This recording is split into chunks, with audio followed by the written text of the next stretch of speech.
Greetings to my dear guests on this video. I wish you a pleasant viewing and look forward to your feedback in the comments. 15 years. That's how long I'd been with the company. My name is Monica. I'm 42, head of human resources at one of the oldest logistics firms in the state. I started as an assistant in recruitment and worked my way up the slow, meticulous ladder, enduring hiring freezes, policy overhauls, and 3 separate mergers. By the time I moved into the director role, I knew every employee's face and every clause in our compliance handbook. For 15 years, I gave everything to this place. Holidays spent in the office reviewing year-end evaluations, nights poring over restructuring drafts. HR is a strange kind of loyalty job. You're everyone's friend until you're not.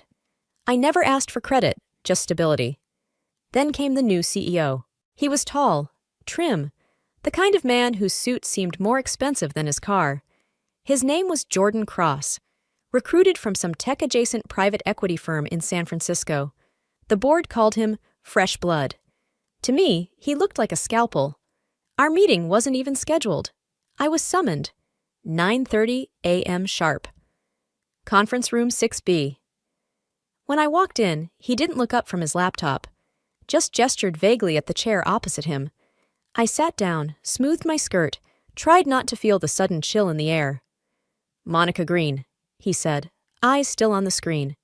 "Director of HR, 15 years, correct?" "Yes," I said, nodding. He closed the laptop. "You are overpaid for what you do. Starting from the next payment cycle, your salary will be reduced by 45%. Just like that. No hello, no rationale, not even a printout. He leaned back, folded his hands like he expected resistance, or tears, or rage. I didn't give him any. I smiled, small, quiet, the kind you wear at funerals. "I understand," I said, because I did. Not the decision, but the moment, the timing, the way predators move when they think they've cornered something that won't bite back. He narrowed his eyes, like my reaction disappointed him. "Good," he said, dismissing me with a nod. I rose, smoothed my skirt again, and walked out. In the hallway, I didn't cry. I didn't call my husband. I didn't even blink. I started counting, not numbers, days, because I had a plan. He didn't know it yet, but I had been watching, learning, preparing. For 15 years, I'd been the keeper of contracts, of quiet secrets, of compliance files and exit interviews no one ever read. I knew where the cracks were, and he had just given me the perfect reason to trace every one of them. I walked past my office, into the stairwell, down 3 flights, and into the records archive. Because I wasn't done. I was just beginning. He didn't just dislike me. That would have been a mercy. No, he didn't see me. Not really. Not as a person. To him, I was legacy code. Outdated, irrelevant, maybe even a liability. Just a line in a table on some audit spreadsheet. A salary figure that didn't make sense to his shiny, Harvard-polished brain. Human Resources Director, $142,000 annually. That's all I was. A cost to be trimmed. I watched him that morning, his hands not once leaving the file with my name stamped across the front. I'd spent 15 years here. I'd survived 4 mergers, 3 system overhauls, and 2 rounds of corporate purging. I wasn't sentimental about titles or pay scales, but this erasure, it was something else entirely. He called me overpaid. He slashed my salary by nearly half dot. It took time, but it always does. Corporate machines don't collapse overnight. They corrode quietly, like steel beams rusting beneath fresh paint. And once the cracks show, it's already too late. Grayson struggled longer than anyone expected. After the system failure, they tried hiring replacements for the roles I had once handled. They brought in contractors, consultants, temporary fixers. Each came with a big promise and left with a bigger excuse. The heart of the company was missing, and no one knew how to revive it, because no one remembered it had one in the first place. Eventually, word got out. The company's internal reputation began to bleed into the industry. Their Glassdoor rating tanked. Clients grew wary. Talented people stopped applying. The good ones who stayed began leaving. The great ones left first. And then, finally, I received it. A letter. Not an email, not a text, not a casual, "Hope you're well." A real letter, on embossed company stationery. It came from the board, carefully written and exhaustively sanitized by legal. We regret the circumstances of your departure and recognize that the loss of your guidance and structural insight had unforeseen impacts on company operations. We wish to acknowledge your foundational contributions to Grayson's legacy. They asked if I would consider returning as a consultant. The irony made me laugh. And then, a week later, another message from Marcus. A short email sent at 2:14 a.m. I didn't understand what you were holding up until it fell. No explanation, no grand confession, but for a man like him, it was an earthquake. I didn't reply. He wasn't asking for forgiveness. He was admitting defeat. And by then, I didn't need either, because I had moved on. I had something better than a title or a corner office. I had created something new, something I believed in, a space where the systems weren't designed to squeeze people dry, but to lift them up. And that's the real legacy I wanted to leave behind.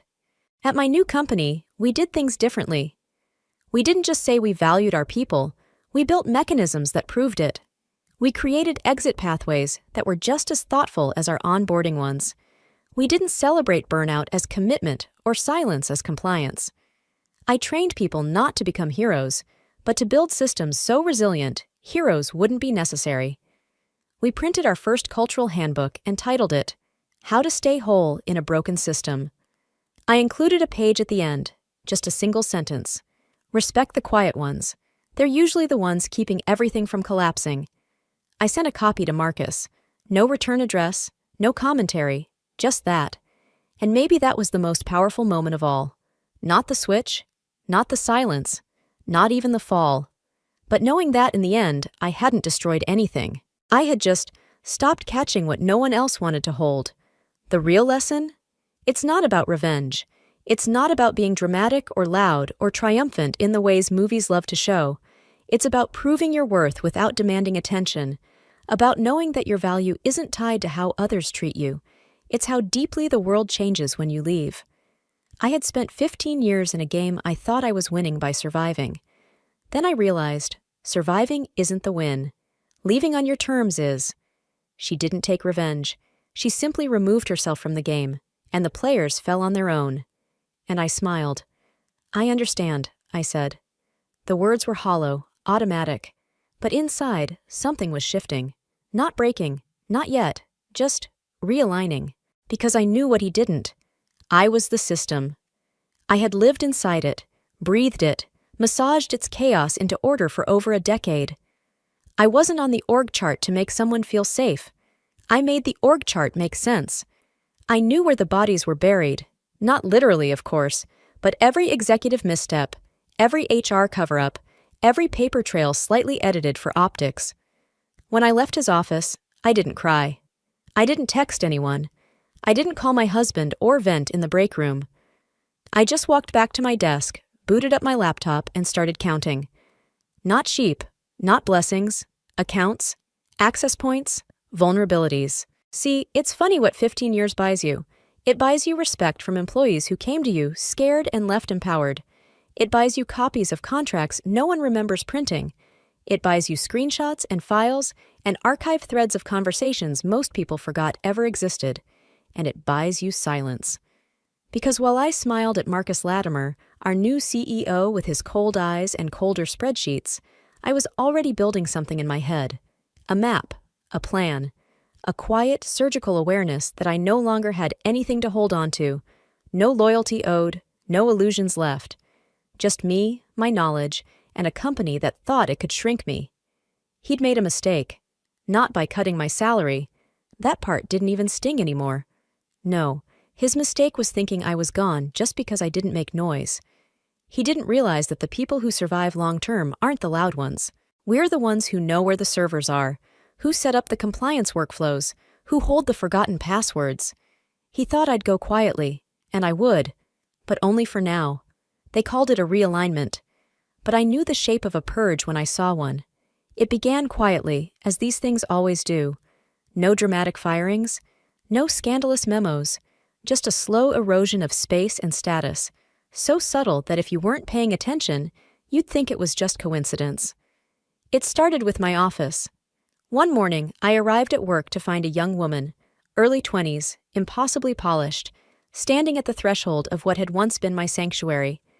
She looked confused, even apologetic, as movers wheeled in a standing desk and hung a whiteboard in the spot where my family photo had been. "Are you Monica?" she asked, like she wasn't sure. "I am," I said, tight-lipped. "Oh," she chirped. "Mr. Latimer said I'd be moving into this office. I'm Angela, his executive assistant." Angela, of course. I said nothing as I watched her unpack a new MacBook, a branded notebook, and a framed photo of her and Marcus at what looked like a corporate retreat. She smiled brightly, unaware, or pretending to be unaware, of what she was displacing. HR had temporarily relocated me to a cubicle on the second floor. Fluorescent lights, no windows, smelled faintly of printer toner and broken dreams. They didn't say it, but I wasn't supposed to be there for long. It was the waiting room before irrelevance, the hallway before the exit. Meetings came and went without my name on the invite list. Weekly leadership syncs? I was suddenly not needed. Budget strategy sessions? They forgot I used to run them. The new policy reviews? Angela took notes, nodded thoughtfully, and then typed up summaries like a seasoned chief of staff. I wasn't asked to contribute, just to review, like a relic. My tasks changed. The projects that used to keep me sharp, culture development, leadership training, conflict mediation, were replaced with things like organize old files, update employee birthdays, prepare the HR holiday newsletter. I was being shelved, but politely. And Angela, sweet, efficient, eager Angela, had full administrative access to the HRIS system, the same system I had built piece by piece over a decade. The one I'd secured with custom workflows, audit trails, invisible fences to keep executives from peeking where they shouldn't. But Marcus had overridden that. Angela's credentials bypassed everything. At first, I thought it was just training, a transition. But then I saw it. Subtle shifts in employee tags, flags being added to personnel files, salary history edits, access logs missing timestamps. Angela wasn't just assisting, she was being trained to rewrite the record. And Marcus? He said nothing, not one word. But he watched. He stood in the doorway of Angela's new office, my office, laughing with her, sipping coffee, nodding at the screen when she pulled up dashboards she didn't understand. And sometimes, when he passed my cubicle, he'd glance over and give me the faintest smile. Not cruel, not mocking, just expectant. As if he were wondering when I'd finally break. But I didn't.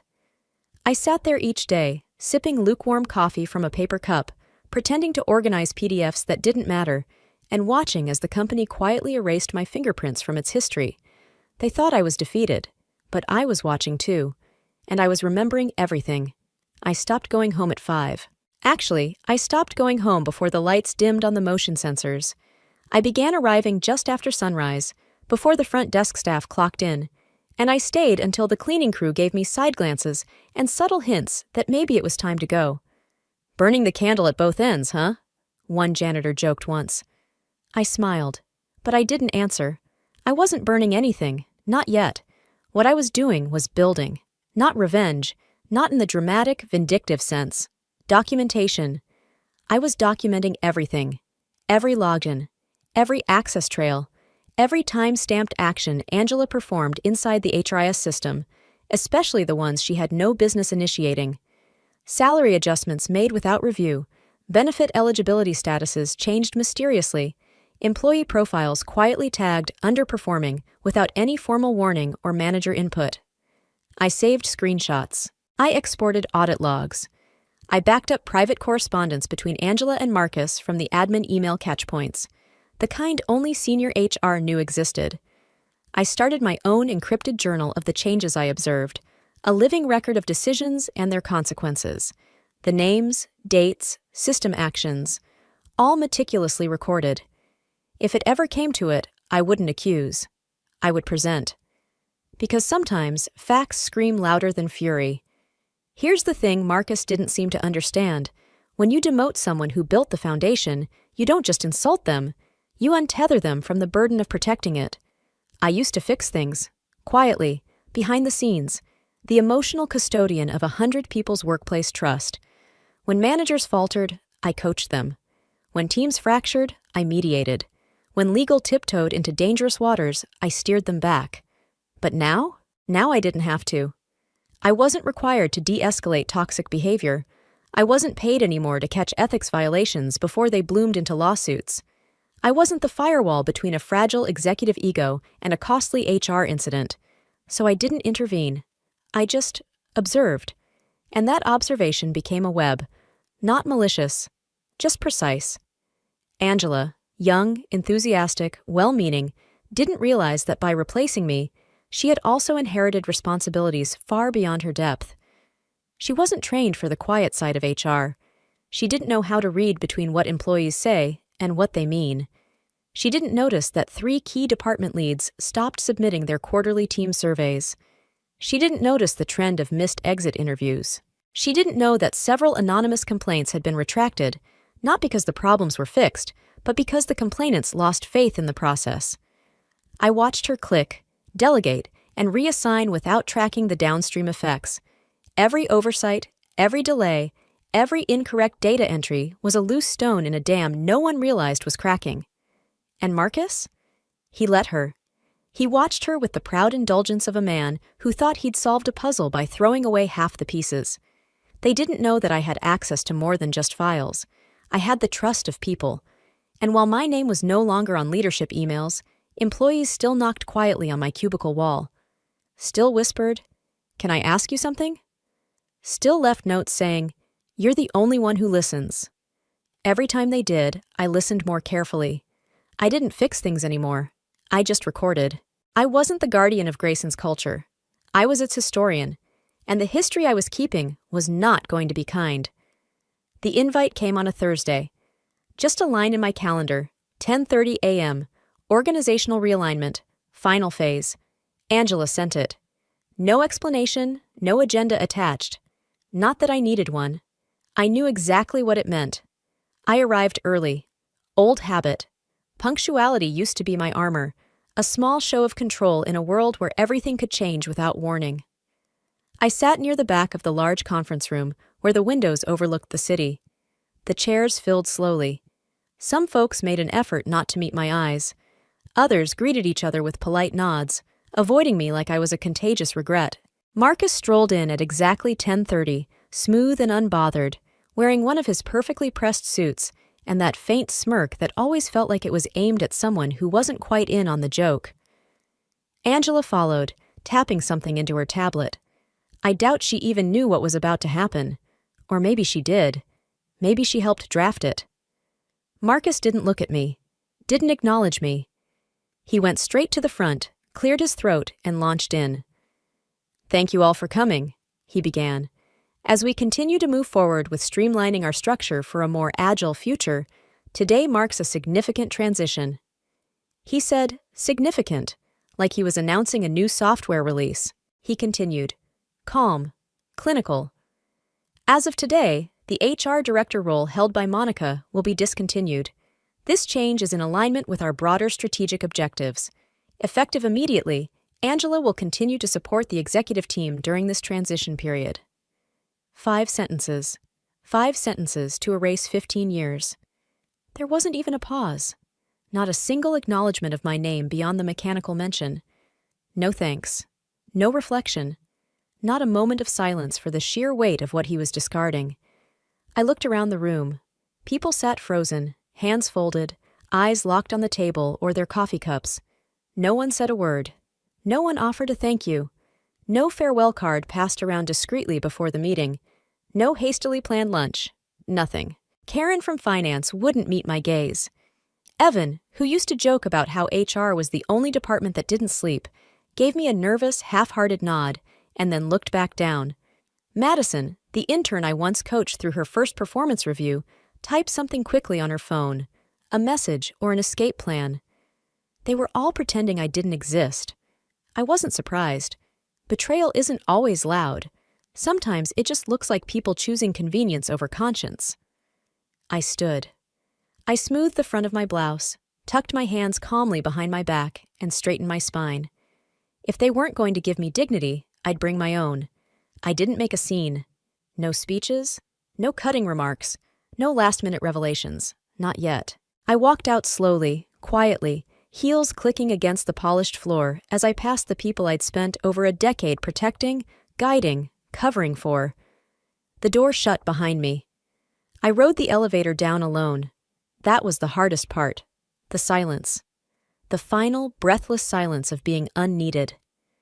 In the parking garage, the sun cast long shadows through the slats of concrete. I got into my car and sat there with the key in my hand, unmoving. That's when the tears came.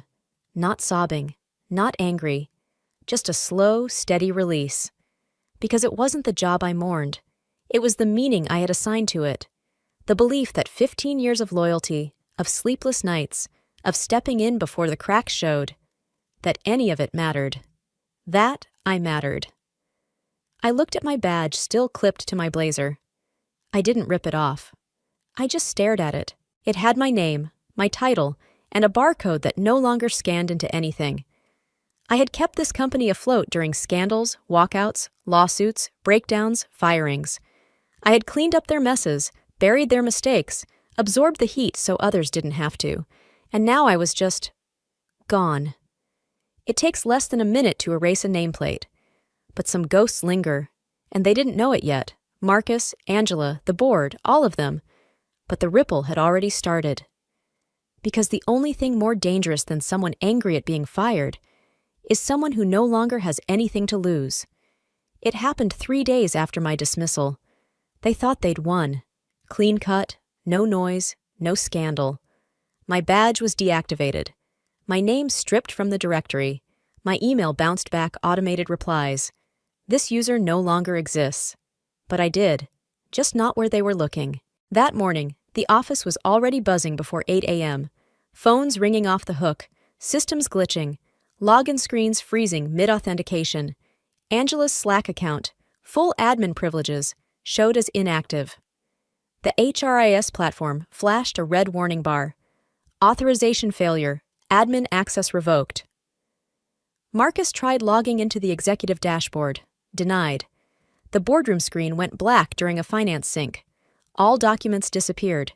Backups that should have kicked in seamlessly just didn't. They called it. It couldn't find the root, because there wasn't a breach. There was a switch. A dead switch. One I built years ago during a particularly brutal restructure when I realized no one truly understood the systems I'd layered together to hold the company upright. It wasn't malicious. Back then, it was protection. A fail-safe in case leadership ever tried to cover something up or put employees at risk. Over the years, I fortified it, updated it, hid it behind benign scripts and time-triggered routines. Silent, unseen. But now it was live. The dead switch did 3 things. First, it severed superuser access from all accounts except one, a generic recovery profile tethered to an encrypted server no one but me knew existed. Second, it activated a legal disclaimer within the HR system.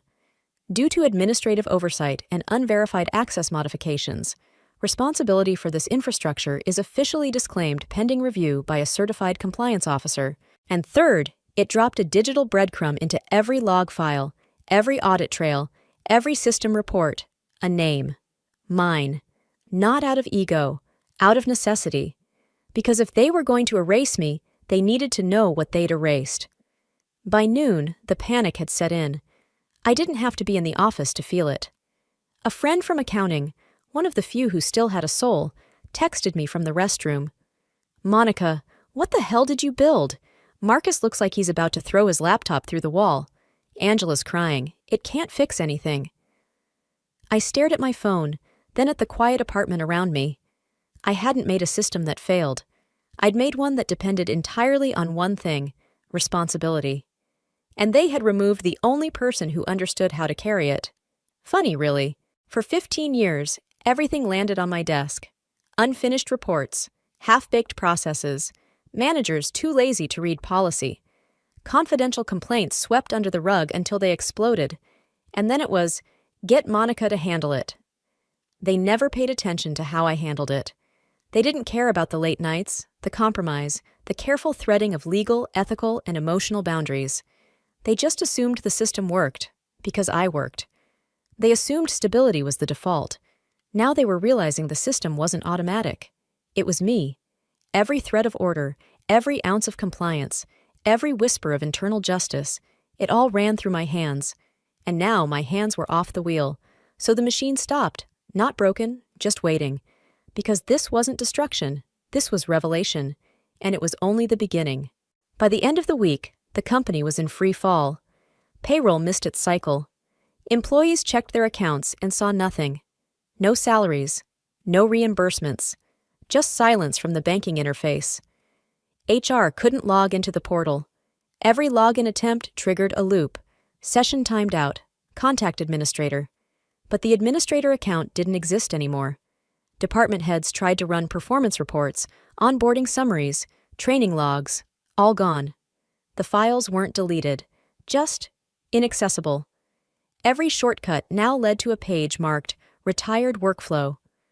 They called emergency meetings, sent frantic emails, held conference calls with vendors. The official statement from Marcus's office was sterile. We are experiencing a temporary system issue due to back-end infrastructure changes. Please remain patient. But patience, like trust, has limits, especially when your paycheck doesn't arrive. The staff began whispering, then murmuring louder. They're trying to phase us out. They don't want to pay us. They're restructuring again, just like before, cutting people off and blaming tech. None of that was true, but the system was silent now, and in the absence of truth, fear blooms. Angela had stopped coming into the office. She was working remotely, according to the auto-response she hastily activated. But I knew better. She was hiding. Her LinkedIn activity told me everything. New profile views, recruiter searches, her resume uploaded to 2 different platforms. Rookie mistake. Marcus, on the other hand, kept up the performance. Strolling into meetings, making grand statements about technical recovery and external audits, trying to project confidence. But the walls were closing in. I hadn't taken anything from them. I had simply stopped giving. And now they were discovering that a system without stewardship doesn't implode. It disorients. It makes you question what's real, what's working, and most importantly, who's in control. Because the truth was, they never had control. They just had me, until they didn't. And while chaos bloomed behind their glass doors, I sat on my balcony with a coffee in hand, watching the city exhale beneath me. For the first time in years, I wasn't checking emails or calming crises. I wasn't the hidden thread holding everything together. I was free. That afternoon, an email arrived. A personal one. Subject: interested in a conversation? It was from Rachel Kim, the COO of a growing fintech firm. I'd met her once at a compliance summit years ago. She remembered me. Her message was brief, respectful, direct.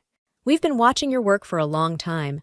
We admired how seamlessly Grayson's systems evolved, and frankly, how stable they were in an unstable environment. Your recent departure did not go unnoticed. We'd love to talk if you're open to it. I sat with it for a moment.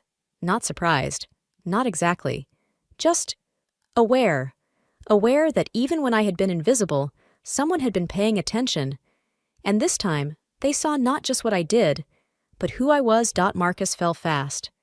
At first, he tried to hold the illusion. Daily video updates, motivational emails sent company-wide, stamped with buzzwords and hollow optimism. But the cracks showed quickly. Vendors began pulling out. Partners demanded transparency he couldn't provide.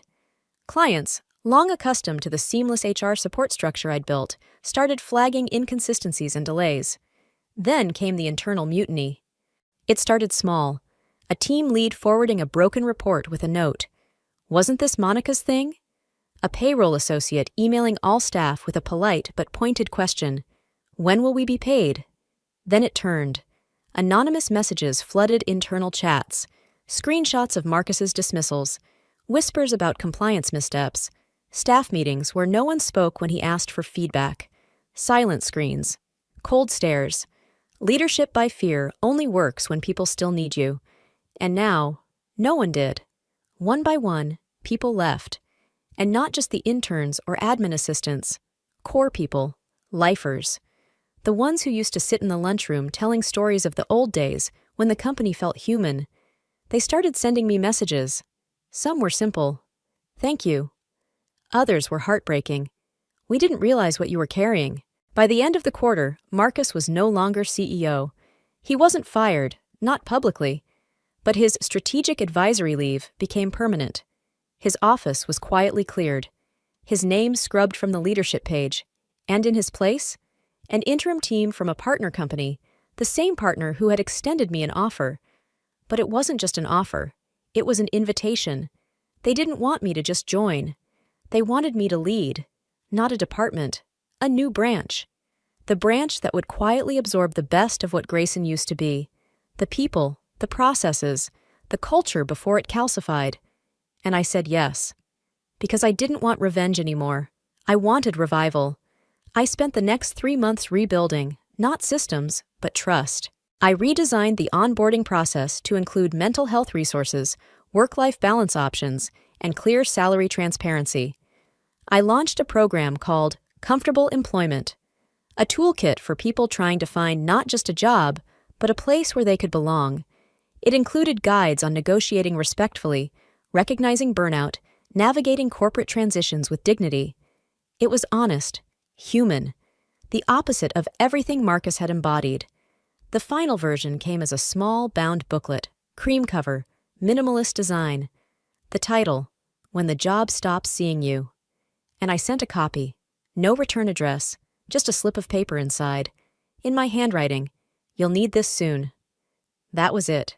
No gloating, no signature, just a mirror held up to a man who once thought power made him untouchable. And now? He was just another name in a system he never understood, a line in a file. While I was rewriting the entire file structure. The war was over. But it turned out I had never been a soldier. I wasn't built for conquest. I didn't want trophies or enemies. I didn't care for the noise of being right. What I wanted was what I had always wanted: stability, safety, and the quiet dignity of doing good work without needing a parade. I wasn't fighting anymore. I was building. The new office wasn't fancy. No glass walls, no buzzword-riddled mission statements. Just warm light, soft chairs, and a hum of people who finally exhaled after years of walking on eggshells. My first hire wasn't a strategist or a tech lead. It was a workplace counselor. Then a conflict mediator. Then a former HR manager from a nonprofit who said to me, wide-eyed, "Wait, you actually want to support people?" Yes, I did. And I did it differently. We created systems that didn't just process problems. They anticipated them. Feedback loops that weren't just surveys, but conversations. Policies built for life, not litigation. I watched people return to themselves, the way they loosened their shoulders when they realized no one was looking to cut them down, the way laughter replaced panic in meetings, and I worked quietly. No interviews, no big announcements, no LinkedIn rants about being resilient. I didn't need applause. I needed architecture. I spent evenings going over our onboarding scripts line by line to make sure they didn't feel like interrogation.